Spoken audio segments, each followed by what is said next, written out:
Welcome, everyone, and thank you for joining us this evening or this morning, depending on where you are joining us from. So I'd like to welcome our guest speaker, Sara Spalding. Sara is a principal engineering manager at Microsoft, and her team works with customers on solving their biggest technical challenges and essentially enabling cloud transformations. Sara leads a worldwide team of engineers and has some very interesting insights that she's going to share with us today. And she's going to be talking about how to have difficult career conversations.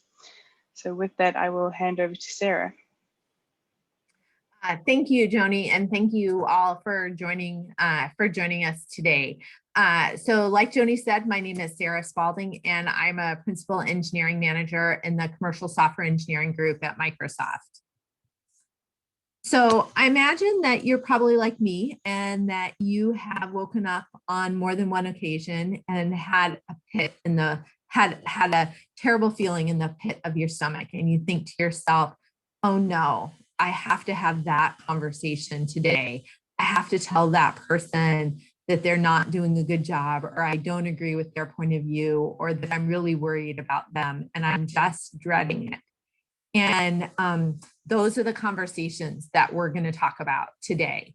Now, it seems to me that we prepare for lots of important things in our lives. So when we have a big presentation, we practice it, we get feedback on the slides, we iterate on it, and we work on it, and it gets better and better, and there's lots of preparation.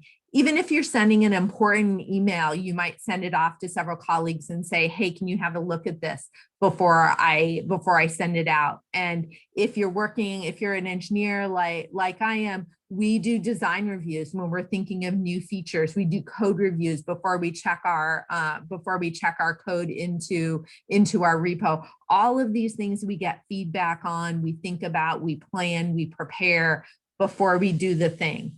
But conversations can be even more important, but lots of times we do them kind of off the cuff. We worry about them, and then we just kind of wing it when we go into the presentation itself or into the conversation itself. And I believe that preparation for these hard conversations can have a huge impact. And I sort of backed into this approach. So one time a few years ago, I had an engineer on my team who was just not meeting expectations, and they were trying really hard, and their heart was in the right place, and they had a really good attitude, but they were just missing the mark. And I had to have a conversation with them about it. And I woke up with that terrible feeling in the pit of my stomach, and went through my morning and dropped my kids off at school, and then I continued on my drive to my office because that's what we got to do in those days. And I just started brainstorming out loud and talking to myself about what I wanted to say and how I wanted to say it, because I needed to deliver this hard message, but I wanted to make sure that the person heard my compassion and heard that I was really appreciative of all the work that they were putting into it. And so I talked through it and kind of role played and just got comfortable saying the words. And I just did this on my commute. And later in the day, when I had that conversation, it actually went better. I wasn't as stressed as I expected to be. And I felt like I hit the points that I really wanted to hit. And that really made me recognize that preparation can have a big impact. And that's when I really started to be more intentional about preparing for these important conversations. So as they've come up and as I've gotten more and more practice at them, I've also helped my colleagues through coaching and mentoring to prepare for difficult conversations in their own careers. And through that experience, I have kind of crafted these 6 steps that I like to go through that I think are really helpful in organizing the preparation that you do for a difficult conversation. So the first thing that we do is that we gather data. So one of the first questions that I like to ask in this phase is, what's worked well in the past? So I was coaching a colleague, and he was in a situation where he and his manager had sort of fallen into a situation where they just were kind of talking past each other and they weren't really reinforcing each other in the way they had in the past. And they had had this great relationship before. And so my colleague was really sort of scratching his head over what had happened and why things weren't good like they were. And so I asked him this question, like, what worked well in the past? What do you think the difference is? And that really got him thinking. And he was able to identify some things that were different and that he was doing differently. And so he used that thinking to sort of inform the rest of his preparation and the way he constructed the conversation. It's also important to think about how the person you're talking to likes to receive information. Should you email them a day or so ahead of time and say, hey, this is an important topic that I'd like to talk with you during our meeting that's coming up? Or is it better to just sort of walk into the conversation sort of in the moment so that it doesn't feel too sort of prepared? Really need to think about what is going to help the person you're talking to feel most comfortable. It's also important to consider timing, not necessarily time of the day, but like, are they just back from parental leave? And so they have 857,000 things on their mind. Are they caring for a sick relative? Do they have a major project that isn't going super well? Like, think about what else is on their plate and how you can time the conversation so that they'll be most receptive to hearing about it. Another really helpful piece of data to understand and to act on is to think about who a trusted advisor might be. In an ideal situation, you know somebody who knows you and knows the person that you're talking to and can give you some insight both ways. If that's not possible, just having someone who knows you well and who you're comfortable sort of brainstorming and potentially role playing with can be a big help. So in this first step, you want to gather this data. The next step is to really think about drafting your message. This is the place where you want to be very, very specific about what you want to change. And you want to also think carefully about what you want them to walk away with. Maybe not all the details, but what's the TLDR that's in their head as they walk away from the conversation? Something that I have found to be really helpful is to have some structure to at least help you prepare, and if not, to use in the actual language. So these are 3 ideas that I use pretty regularly to help me get very specific about what the problem is and what I want to change.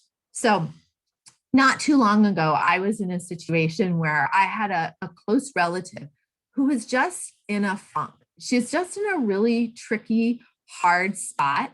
And it was this sort of thing where everybody else could see it, but she couldn't really see it herself. And it was not serving her. And she wasn't on a path to get any better. And everybody was talking about, not everybody, but like, people in her family were talking about it, but nobody was really doing anything. And I was like, this requires a conversation. And, I stewed about it for a while. And then I really got very specific about the conversation that I wanted to have with her.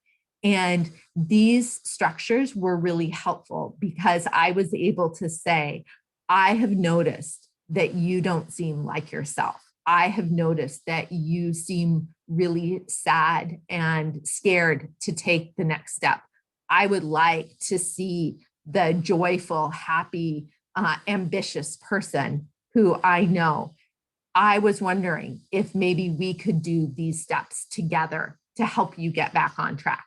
And I wouldn't have been able to have that conversation if I hadn't been able to use these structures. So I think that, at least for me and for the people that I have been coaching, these can be an excellent way of framing your thinking in terms of being very specific, and also kind of a way to facilitate the conversation.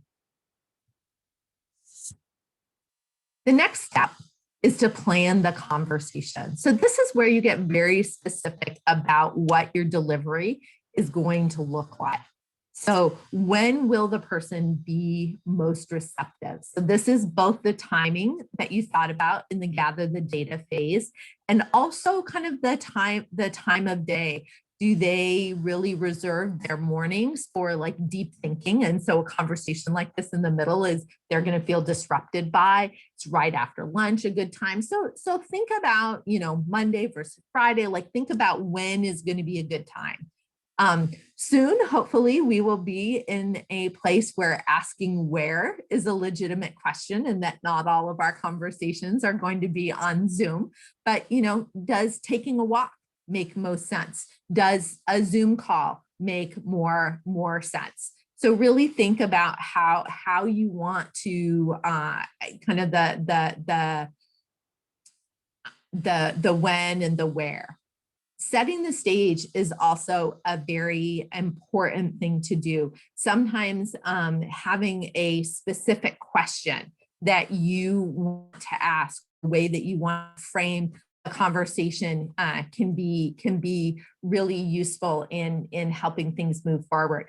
So I was actually on the receiving end of a conversation like this recently. I had started a new project with a colleague who I didn't know super well, and it was clear that we just weren't in sync. So we had a couple of moments where we were clearly not aligned in a large meeting, and neither of us were really at our best. And I sort of knew it, and he knew it too. And after it had happened twice, he sent me an email and he's like, hey, we should chat. And I was like, I know what this is about. And he opened the conversation in this really great way. He said, hey, can you give me some coaching about how you and I can work better together? And I just was super impressed with that approach because it was really humble. And he was also giving me kind of a very easy way to say, hey, it really bugs me when you interrupt me in the middle of something, of a point I'm trying to make. It's partly just rude, and it's partly a hot button for me personally. So things will get a lot better between the two of us if we can both agree to not interrupt each other. And I won't give you all of the details of the conversation, but I thought that his opening was really, really helpful. And I could see the undercurrent very clearly. I knew that he was saying, this is not okay. We cannot behave this way. You and I need to figure out how to do it. But by taking that humble step at the beginning, I just thought it was a really, really gracious way of starting the conversation. So obviously, not all conversations, especially not difficult ones, go perfectly and go really straightforward. So there are times where they're going to, kind of go off the rails or go in a direction you don't want to. How are you going to course correct? How are you going to bring the conversation back to the key points that you want to make? Sometimes things can get really contentious, and you just feel like maybe you feel overwhelmed by your emotions, or the other person does, and it feels like you can't see a productive finish. So you could do something small and say, like, could you excuse me for just a minute so I can go get a glass of water? So you just have a moment to step away. Or you could say, hey, I think maybe the most productive thing in this moment would be for you and I to both take a step back and think about things, and then maybe we can continue our conversation in a few days. But figure out a couple of those outs like that and be comfortable saying them so that you've got them if you need them. And then lastly, think about how you want to conclude. What are the things that you want to take away? How do you want to close? Do you want to offer to follow up in a week or 2 weeks or whenever? And really think about how you want to close the conversation.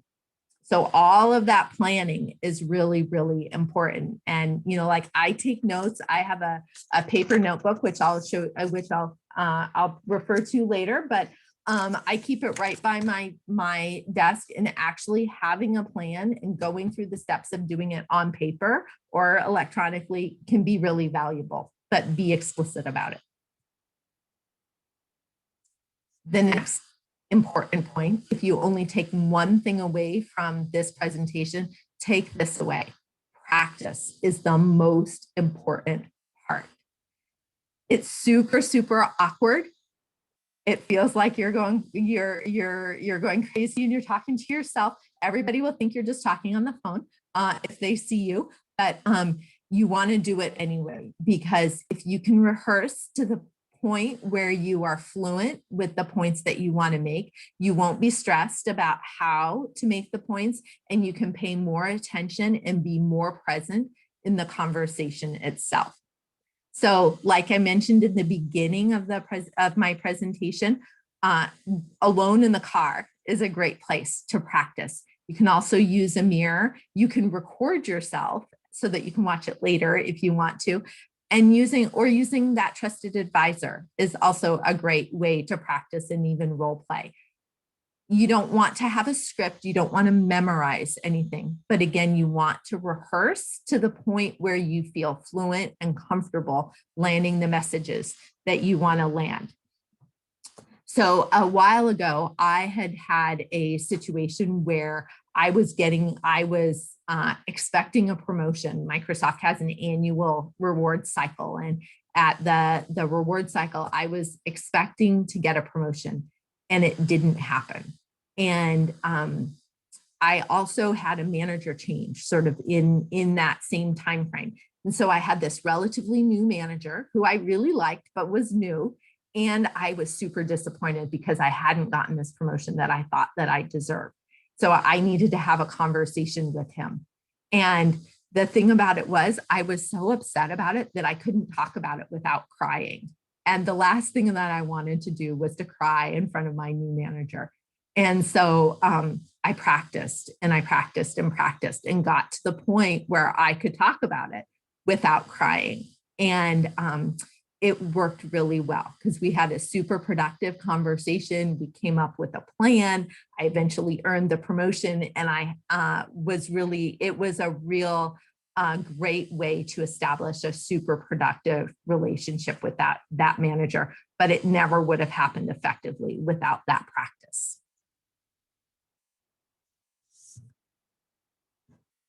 The second to last step in this process is to deliver.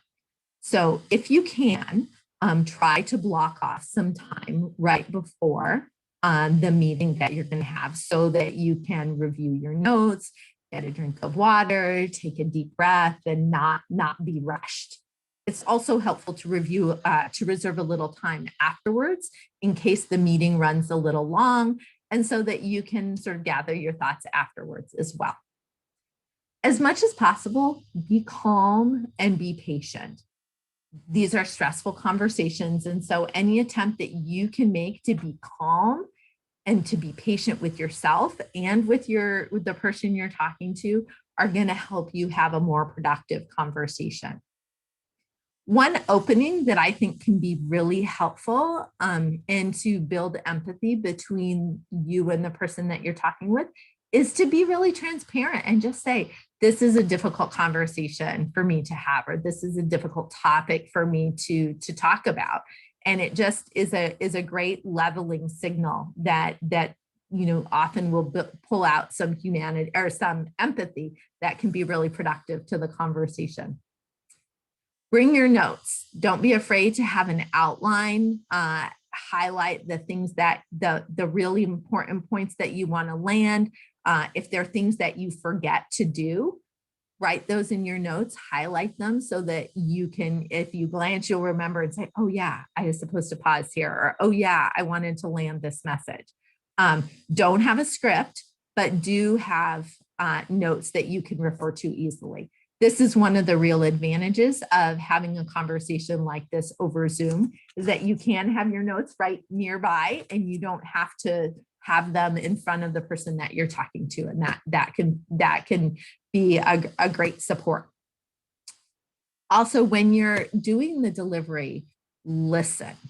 It sort of goes without saying, but I think it's really, really important to not just wait for the person to talk, or excuse me, let me back up a second. You want to listen, not just wait for them to stop talking so that you can talk, but really hear the words that they are saying and the message behind the words that they are saying. You really want to pay attention to where they're coming from and why they're saying the things that they're saying to help you get a more complete picture of the issue that you're talking about.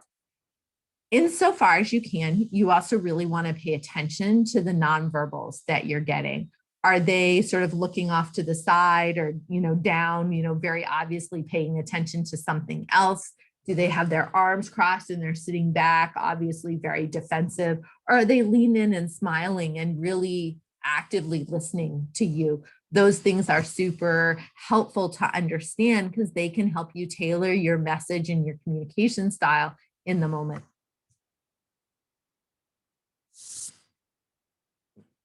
Now, after your discussion is over, one of the things that can be really valuable to do with those few minutes right after that we set aside for ourselves to gather our thoughts and everything is to do a little retro. So in software development, one of the things that we do after we hit the end of a milestone or a sprint or what have you, is we get together as a team and we talk about what went well and what didn't, and what we want to do differently to continue to grow and improve and get better.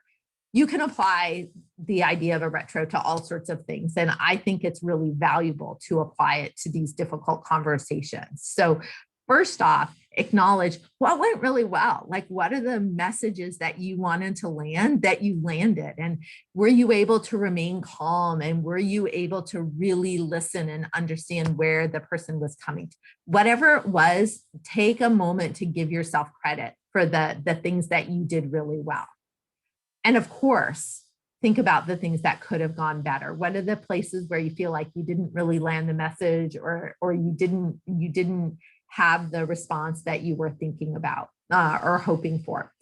Think too about what you learned in the process, both about yourself and about the person that you were talking to.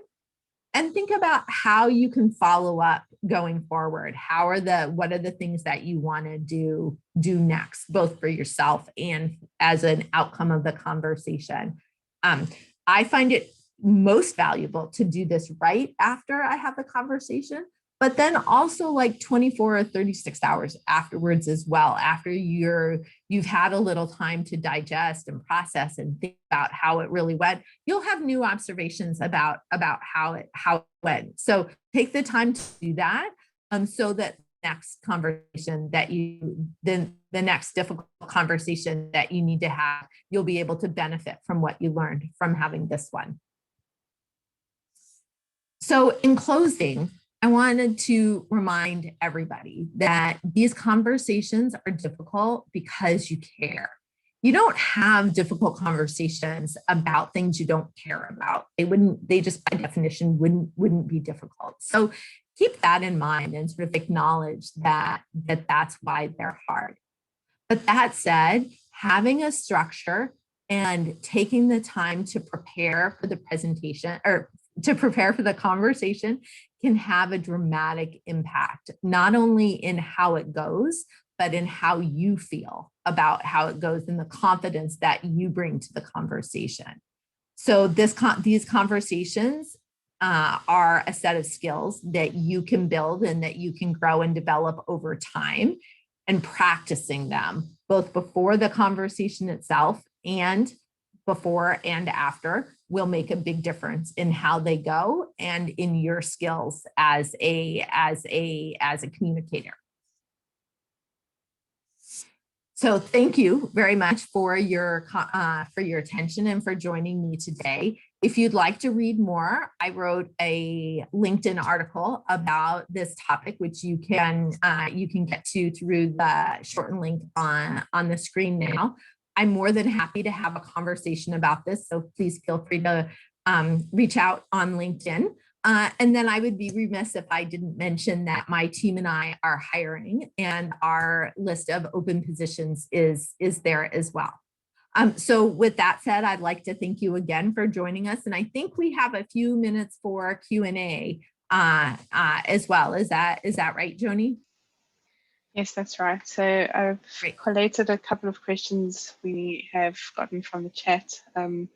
So one of them, Jesse, you asked us, when thinking about the takeaway/change goal, how do we figure out compromise?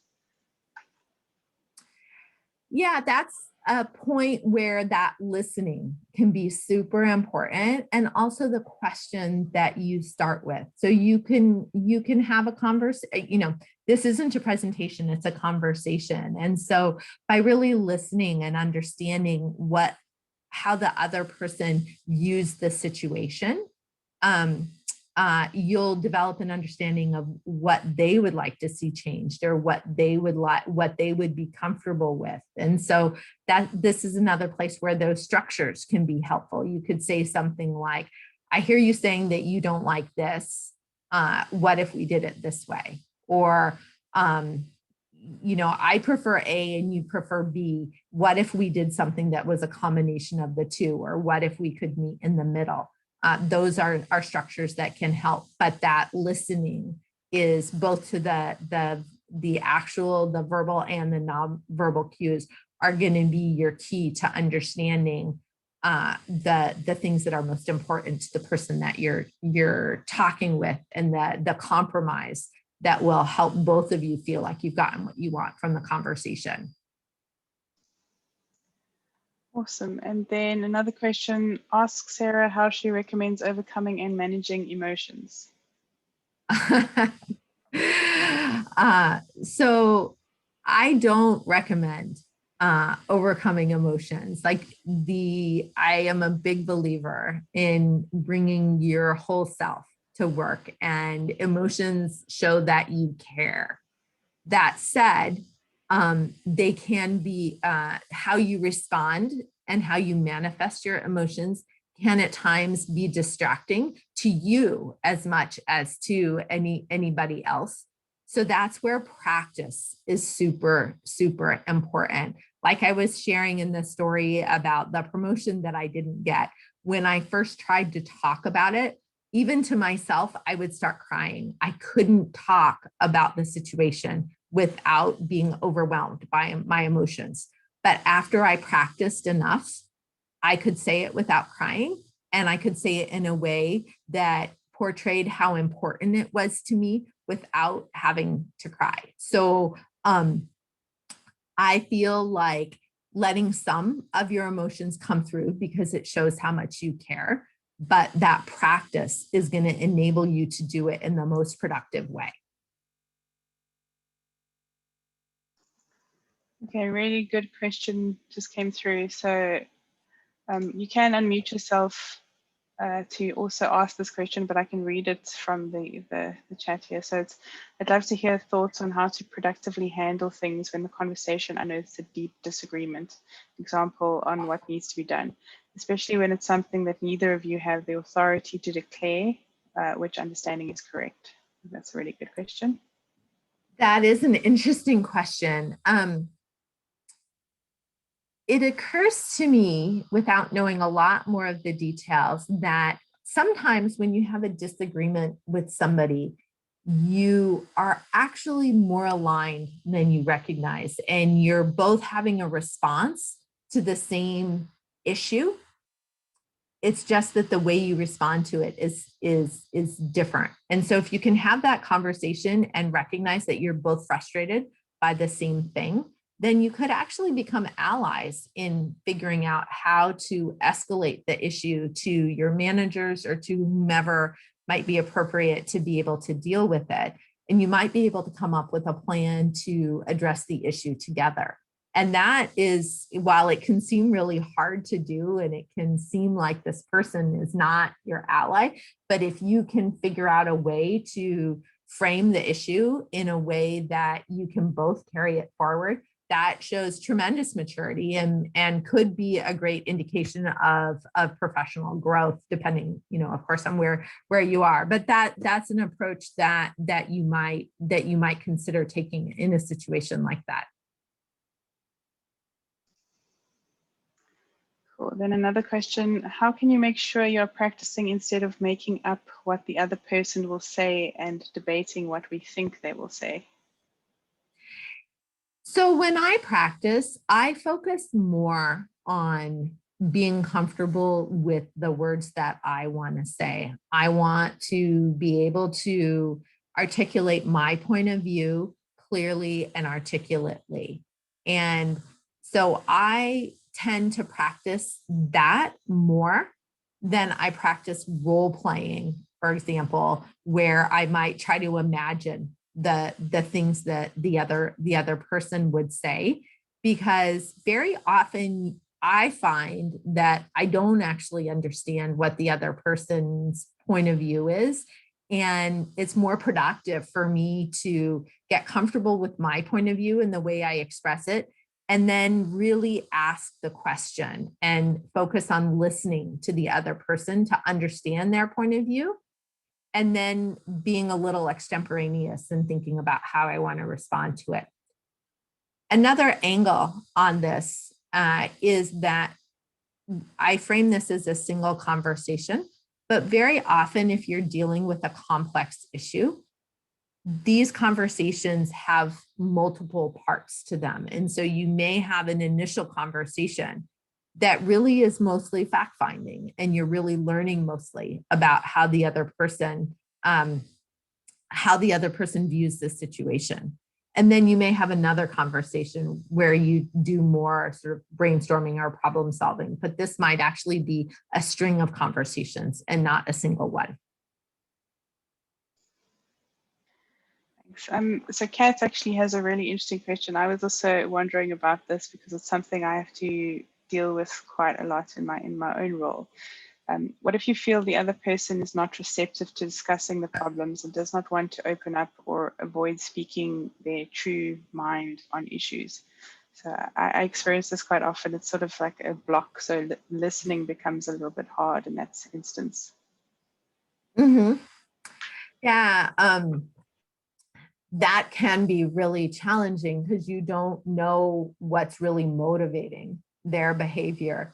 And I think that is a situation where you want to think hard in that, in the phase of the planning where you're really drafting your message, where rather than really trying to understand, you can simply focus on the behavior. You can say, when this happens, it makes this happen.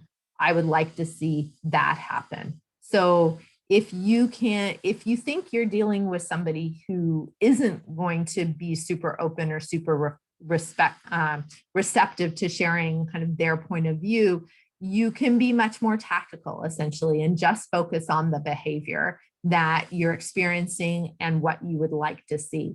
And to some degree, it doesn't matter why this is happening. What you really want is this change. And so that might be a situation where you're more focused on just what that better state looks like.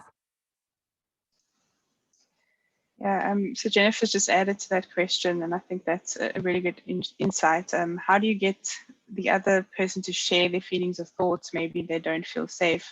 So in my instance, it's maybe that they don't feel super comfortable with me and my way of communicating. So I have to consider that perhaps someone else has a better way of communicating and getting through to them. So maybe like introducing another aspect to the conversation can help. What do you think, Sarah?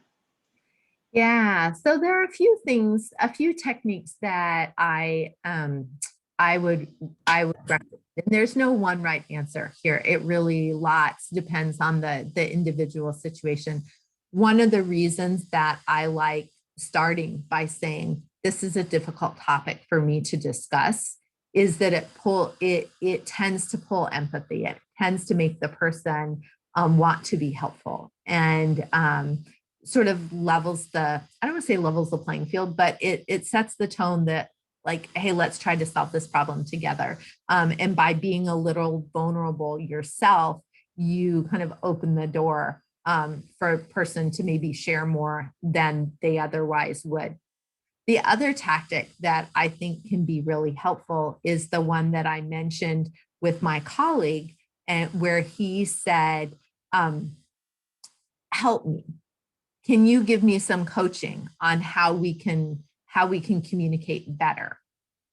And that was the humility in that approach can be can be very inviting and can help someone in them coaching you. They're telling you exactly what they think the problem is. But you framed your discovery in a way that makes them feel comfortable sharing that information. Whereas if he had said, I don't feel like we're communicating very well, and I want to know what you think I should do to fix it, that wouldn't have landed nearly as well and would have made me very defensive. So, you know, an approach like that can be effective too. And that's very good advice. I've not considered that. How do you deal with big egos from LLO?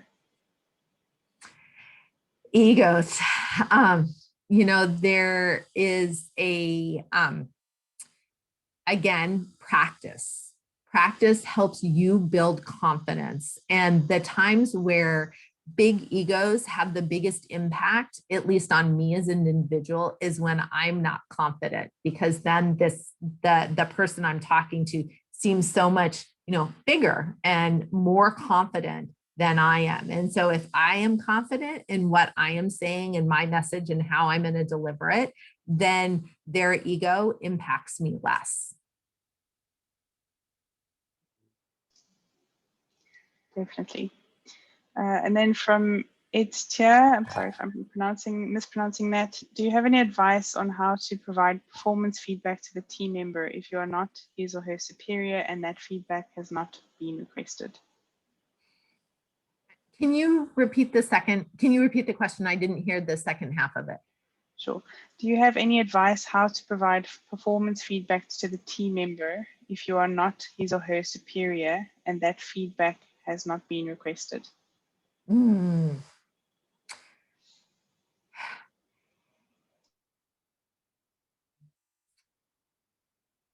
So one way that you could approach this is to talk about it in the context of the impact that it has on you. So, you know, just to take an example, if you're a developer and you rely on a product manager or product owner to write user stories, and the user stories don't have the specificity that you need, rather than saying, you're not very good at writing user stories, you could just say instead, hey, I'm working on this user story and I need some more information from you. Can we sit down and work on it? And by having that conversation, you're showing the person what you need and how their shortcoming is impacting your work. And I have found that if you do that, maybe once, maybe twice, maybe more, that they will learn and that they will close that gap. So you're not necessarily saying, hey, you have this shortcoming, but you're actually leaning in and helping them close that gap, and that benefits you.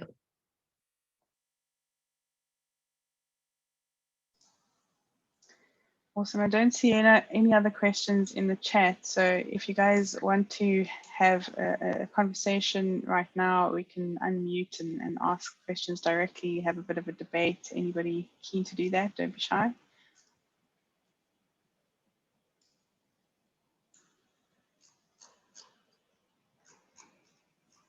No, nobody? I don't know that I want to have a debate, but I have to say the conversation around emotions and having them not necessarily be not part of the difficult conversation, I think is a very interesting take. I've never felt comfortable having emotions when I'm having a professional conversation.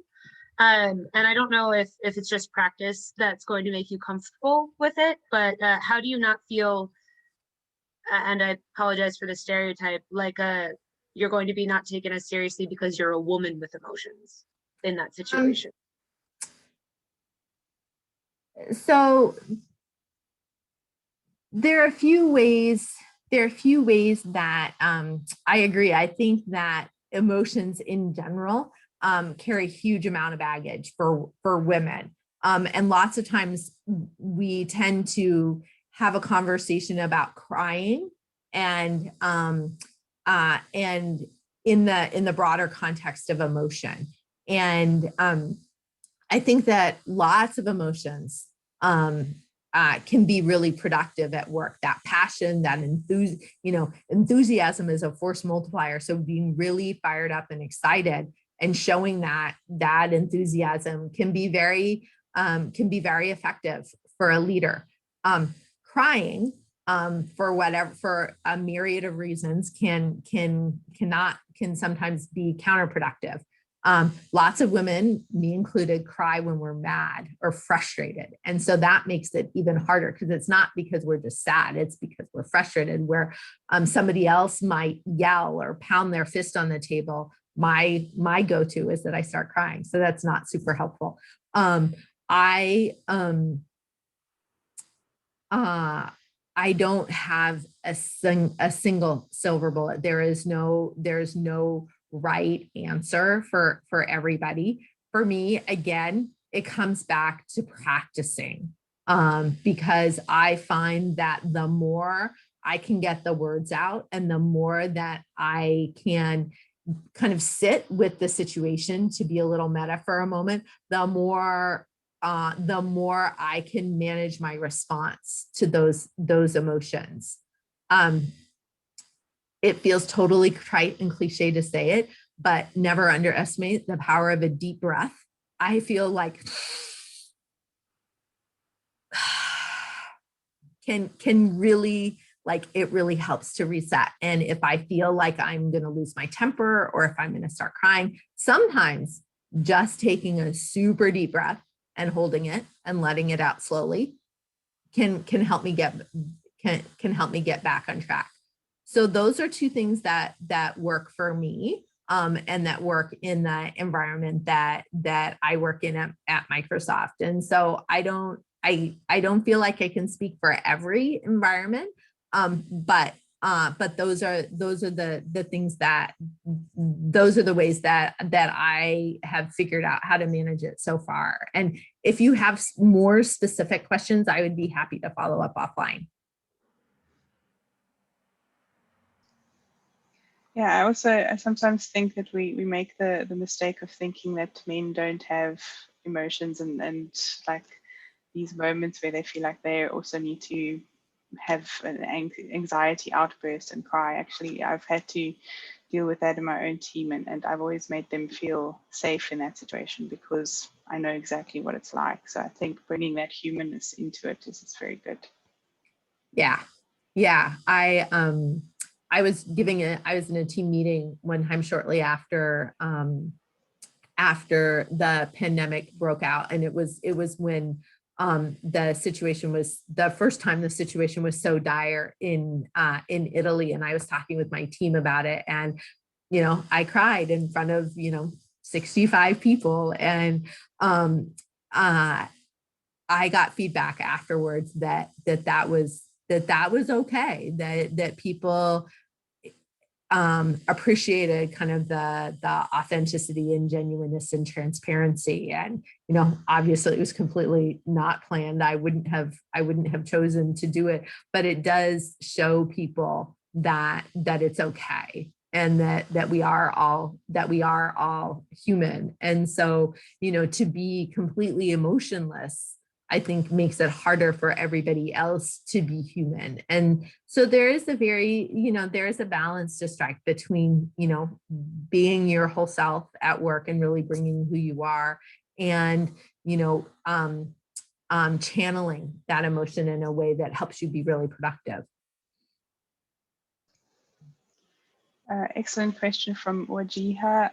How do you measure success? Of course, there's the desired outcome from the conversation, but are there ways you have found that document the impact well?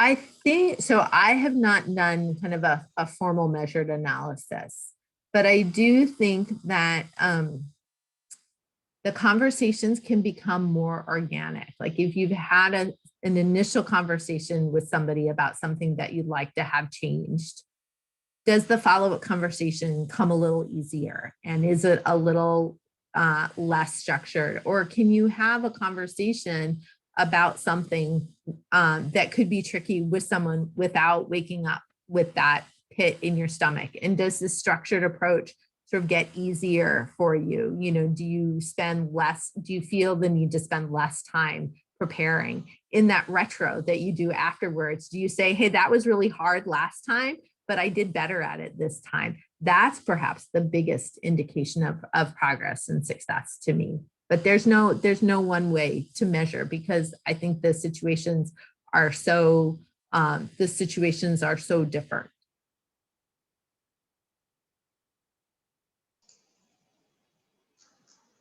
Yeah, definitely.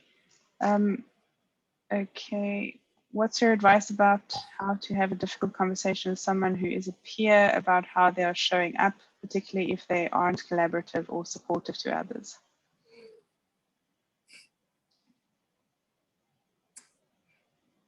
You know, one technique that I have started using recently is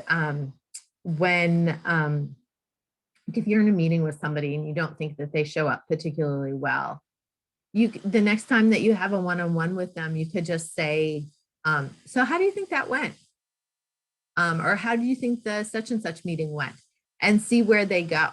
And, you know, in the best case scenario, maybe they might say, oh my gosh, I lost my temper again, or I interrupted 5 times. I've been trying so hard not to do that. I just, you know, and then that kind of opens up a conversation where you can say, is there something I could do to be helpful? Is there a way we could use the back channel? Is there, you know, and then you can start to collaborate and brainstorm.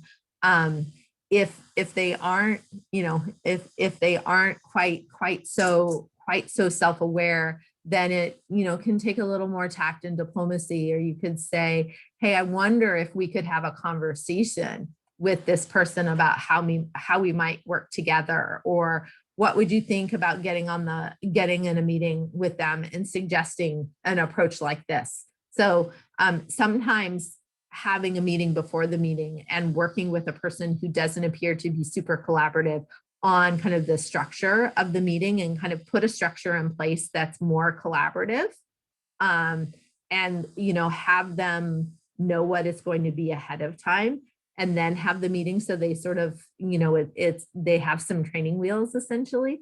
That can be a technique.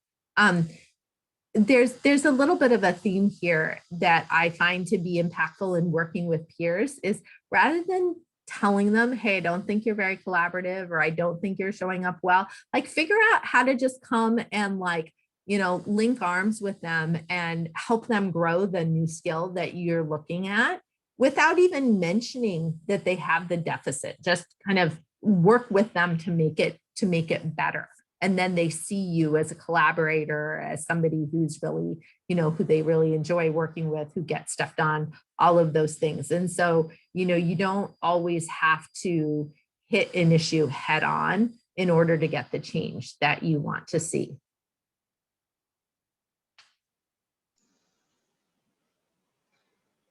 Yeah, that makes a lot of sense. Any other questions from the audience? Even if you just want to chat and find out more about Sara or the team that she works with.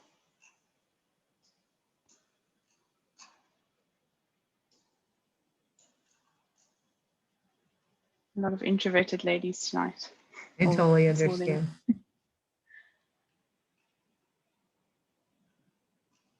Okay, well, we can reach you on LinkedIn. So if you guys have any questions, let's just see, is there another question here? What happened with the promotion you spoke about? Oh, I got it. So to give you a little more of the backstory, so I had the conversation. It was hard, but it went really well. And my manager and I came up with a plan for what I needed to do to close the gap between where I was and what I needed to do to earn that promotion. We worked up a plan for me to build those skills and demonstrate them. And I did that. And then, you know, I got the promotion. So it was, it was really, so like I said, I was really glad that I had been brave and was really transparent.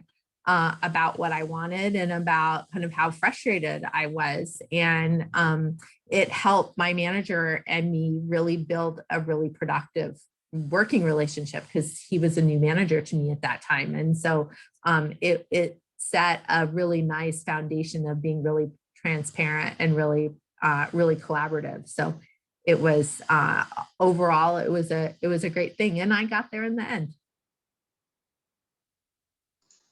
Awesome, congrats. Thank you.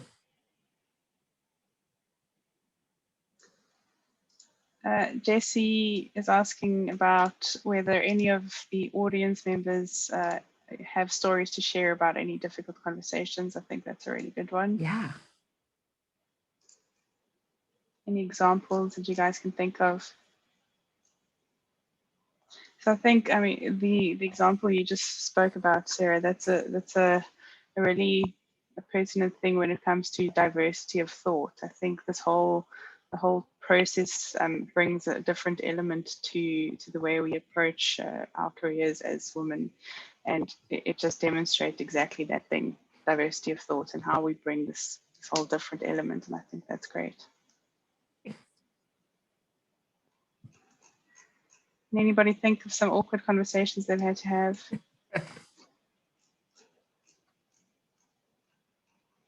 Yeah, my personal examples are really just about the person not being very open to actually having the conversation, just sort of getting one-worded answers. Mm-hmm. Mm-hmm. Sometimes I think that that's where that what I call the link arms strategy can be most effective. If you can figure out a way to, sort of hit the issue sort of almost sideways, and rather than saying, hey, I don't think you're collaborative, like figure out ways that you can create a structure that kind of forces them to be collaborative, or gives them more opportunity, or sort of model the behavior that you're looking for with them. So you're not actually having to tell them, hey, you're not collaborative, but you're saying like, hey, let's collaborate together. And I think that can be a much more comfortable approach, and you end up building a better relationship with the person as a result. No one strategy works in every situation, but that's a tool that I find myself coming back to time and again. Absolutely. Renata, you said you had a question, an example. Do you want to unmute yourself and ask, or give us some insight? Yeah, I actually had an interesting one happen today, of all things, before this session. A group of us were working together. I actually got pulled in kind of last minute on something important with a tight deadline. It was earlier today. And the story from a couple of my coworkers was, oh, this person who's in charge of putting it together has dropped the ball, and we don't know how to tell him. He can be difficult to give that kind of feedback to. It's someone that I have an established relationship with. So I reached out to him over asynchronous chat initially and said, hey, I've been pulled into this thing kind of last minute. I would like to provide my support. Do you have a few minutes to chat about how I can best help you? So I came to the conversation with that approach of how can I help? And, I could have gone in there and said, okay, well, this draft is terrible, and this is wrong with it, and that is wrong with it, and it's not going to work, and we have this meeting with the client in 3 hours. What are we going to do? But what I did was I listened to him walk me through, I said, well, where are we with it? And he walked me through his thought process of where we were, and I started providing sort of gentle guidance along the way, and it ended up being a working session. Rather than a 5-minute let's chat and then asynchronously work on different pieces, we worked through it together over about 45 minutes and actually had a really good outcome. I thought going into that conversation, it was going to be kind of awful. And it was really actually very pleasant, and we ended up with a better product as a result of it. That's an excellent approach. Congratulations. I'm glad that it worked out so well for you. Thanks. It was hit or miss. Yeah. It does often feel really risky. Like when you start, you're like, okay, this could go really well, or it could not go so well. But I think that, again, kind of starting from a place of humility, like, how can I help? What can we do together? That can really help kind of lower somebody's defenses and really show that you really want to help them be successful. And that's an excellent starting strategy.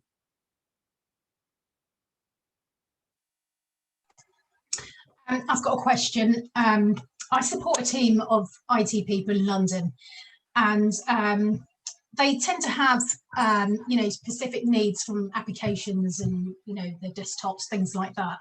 Now, every 2 weeks, there was an idea to have a meeting. And I found with the meetings that, someone who should be leading it, management don't tend to want to lead it. So I kind of got dropped in last minute. And I don't think that meetings, the way the team gel or with the structure of the meeting goes very well. And I'm just wondering, I've asked in advance if they've had any issues, and sometimes they don't. So I'm just wondering, do I keep these meetings going, or, or do we cancel them when we've got something we really, need to, that's actually going to say, we've got a project, this is going to be happening in a few weeks, or, just update them and see if they've got any issues. I feel like it's not productive. And then what tends to happen is some people will probably bring up their frustrations about something that may have happened in the past, where they may have had a problem with Teams, and and it hasn't been a major issue, but they're just trying to pull something out. Yeah. So it's an excellent question. It's kind of the combination of like, how do you do a difficult conversation sort of about the structure of the meeting, and then kind of running the meeting itself. So something that I find to be quite helpful is to sort of survey the people who come to the meeting. Like, what do you get from this meeting? What would make it really productive and valuable to you? And just sort of get an understanding, like know your audience, know, kind of the temperature of the room, and then perhaps put together a proposal for what the agenda could look like. Right. And then once you have a lot of support in the room, then you could actually propose it in the meeting and say, hey, I think this could be a good use of our time going forward. What do you guys all think? And you've got the support. So that can be an effective way to kind of right the ship. The other thing to avoid that sort of need to fill the time is I try to have, in addition to the agenda items, I have an any other business section. And at the beginning of the meeting, we say, is there any other business that needs to be discussed? And then people can add to that list, and we will go through it, as part of the agenda. But we don't, by having a gap between the time you ask for agenda items and you're actually opening up the floor to discussion, it tends to eliminate that sort of fishing for topics sort of phenomenon that I think that you're describing. So that can be an effect, that can be a technique that you could try also. Right. Okay. So but I really, sorry. Go ahead. Yeah. So do you think I should really be asking them, like individually, because it's the same team members every 2 weeks? So should I be asking them individually, is there anything that you'd, when we discuss this meeting, anything that you think would be helpful we discussed in the meetings, instead of just leaving an open floor and then everyone say whatever they wanted to say? Right. Yeah. I think it could be helpful in the meeting to say, hey, I really love your thoughts about how we best use this time going forward. I'll be following up with each of you individually to hear your thoughts, and do that, and then be able to come back the next meeting and say, here's what I learned and here's what I propose. Okay. And, you've been building support, so presumably what you propose, will be reflective of the temperature in the room. Right. Okay. That's great. Thank you. Sure. Thank you. We have some interesting conversation between Jessie and Jennifer, speaking about how difficult it is to deal with people you manage that are significantly older than you. Do you guys want to speak up about that and just discuss it a little bit? Oh, Jennifer says no mic tonight. Okay, so there's some really interesting conversation happening in the chat about that. This is actually a situation I have experience with on both ends. So I manage someone who is significantly older than me, and my boss is younger than me. But it really hasn't been an issue for me at all, because I think when somebody like my boss exudes the confidence that is required for that job, there's really no question about any authority. He brings that, and I never ever question that. So Jennifer says, She can talk about her trepidation around dealing with men of a certain age and possible misconceptions around older folks being set in their ways. Also, though, I notice from my younger colleagues on my team, they give me more room and gravitas than I actually feel like I've earned on the team. So that's a very good insight there. That is an interesting insight. There, in general, one of my rules of thumb is to sort of call out the elephant in the room. I tend to try to just name the thing that's awkward. So this is a difficult conversation for me to have, for example, because then if you can talk about it, then it becomes a little less awkward because it's not the thing that is unnamed. My hesitation here comes from the fact that there are different local laws about discrimination. And so I am hesitant because while it might be okay to say in one country, you're significantly older than me and you have a lot more experience here. I am really excited about working with you for these 3 reasons. And I really think of myself as a servant leader, and I hope that I can help you grow, and let's have a conversation about the ways that I can help you. That could be a great opening in one country. It could be completely illegal in another country. So not being an HR professional and not knowing the specifics of what country people are in, I hesitate to give specific advice. But one thing that could work well in a more general sense is to start your working relationship, or to just kind of have a little bit of a reset and have a career conversation with somebody and say, like, where do you want to go? What are your career aspirations? Like, what does your next role look like? What are the skills that you are hoping to gain in this career? And how can I help you get there? Because you don't, that tends to work regardless of age. And it shows that you're committed to their success. And you don't necessarily have to have more experience than someone in order to help them. And I think pointing that out could be really, really valuable. So I was in a role when the first management role that I had, where I was managing people whose jobs I hadn't done. I was managing the manager of the build lab for our team.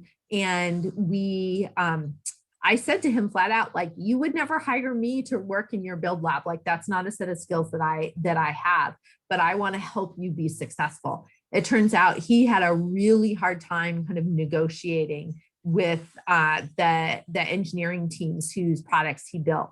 And that was really hard for him. He felt like he could say yes or nothing. He couldn't say yes or I can't deliver that right now, but let me tell you what I can do. And so I worked with him to help him build those steps or build those skills. I didn't need to know very much about how Build Lab actually works. I didn't need to be able to work in the Build Lab in order to help him build those capabilities. And we worked together on those skills and having those conversations. And he was able to get much, much better. And as a result, and those are skills that he put to use the rest of his career. And so even though I was younger than him and I didn't have the skills that were particular to his role, it was something that I could help him develop. And then there's some questions around culture. So you manage team members all over the world, right? So how do you deal with different cultures? Yeah, so the most important thing in dealing with different cultures is to acknowledge that you have different cultures. And so we had a situation where we have a project that needs a team to work on it. And the person who'd done the initial investigation is from Southern Europe, and the person who leads the project who could potentially work on it is from Israel. And as a cultural statement, people from Southern Europe tend to have very long conversations, and they tend to tell you the whole picture. And so you have lots of background and lots of context, but you're going to have a long conversation. Whereas people from Israel tend to be more direct and more to the point. And you may not get all the facts, but you're going to have the most concise meeting available.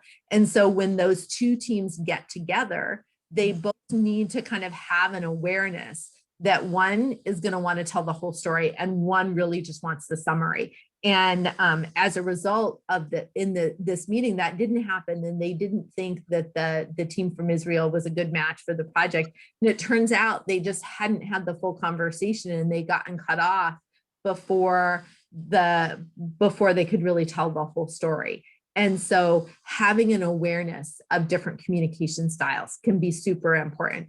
There's a book that I'm forgetting the author's name, but I can find it and we can figure out how to share it with you, called Culture Map. And it does a really, really nice job of talking about, I think the author has like 6 different areas where there are big worldwide cultural differences, and gives examples of how different countries or cultures show up on these different spectrums, and also has some tools. Thank you, Jennifer. Has some different tools for how you can map your own team and the people you work with, and then be really intentional about how you address those issues. So that's an interesting way of thinking about it on an organizational level. On an individual level, again, I am really a fan of just being transparent and just asking. So, when Ramadan was coming up, there's a person on my team who observes Ramadan, and I just got curious, and I was like, will you tell, I read about it before our one-on-one, and I just said, hey, I know Ramadan is coming up. Tell me about it. What does it mean in your family? How do you observe it? Like, help me understand better. And we had a super, super interesting conversation about it. I think that just being genuine and being curious can go a long way, especially if you do a little homework ahead of time and you kind of get the basics. And that's going to help you kind of understand where potential landmines are. But then by showing your curiosity and giving people a chance to tell their story, you're going to get a much bigger understanding of their culture, and it's going to make it easier to understand sort of where they're coming from. Yeah, definitely. My company is the company I worked for was acquired by a Finnish company, so we've had to learn what the Finnish culture is like, and we find that they like to minimize social interactions, which, as South Africans are friendly and happy and they like to, greet everybody in the mornings, and Finnish people are saying, no, I haven't had my coffee yet. Let's just tone it down a bit. So we have to, it's a learning curve, definitely, but it was interesting to go on that journey with them. Yeah. Yeah, and those are two big, the cultural differences between those two cultures is huge. Absolutely. Awesome. I don't see any other questions. I might have missed one. No, I don't think I've missed any. Anybody else have anything to add?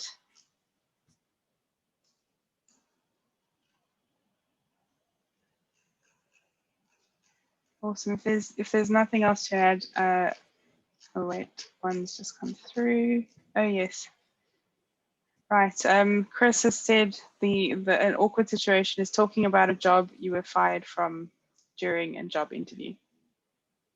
That's an awkward conversation to have. That is definitely awkward. I think that that's a place where practice really matters. Like, I think that you need to be and context matters.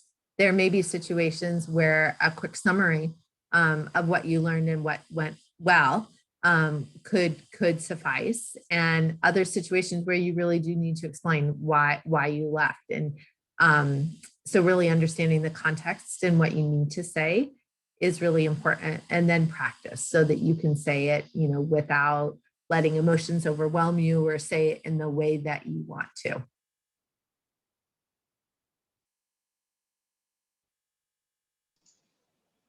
Awesome.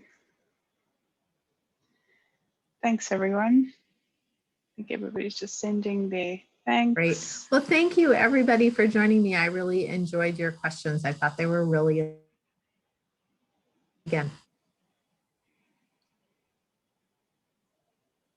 Awesome. I think break up there for just a moment, but yeah. Thank you, Sarah. Really appreciate your time. I will make the recording available after the session. So it should be on the Wagora website, or if you're not on the Discord channel, then please do join us there. I'm on LinkedIn as well. You can reach out to Sarah on LinkedIn. Thank you, everyone. Appreciate your time.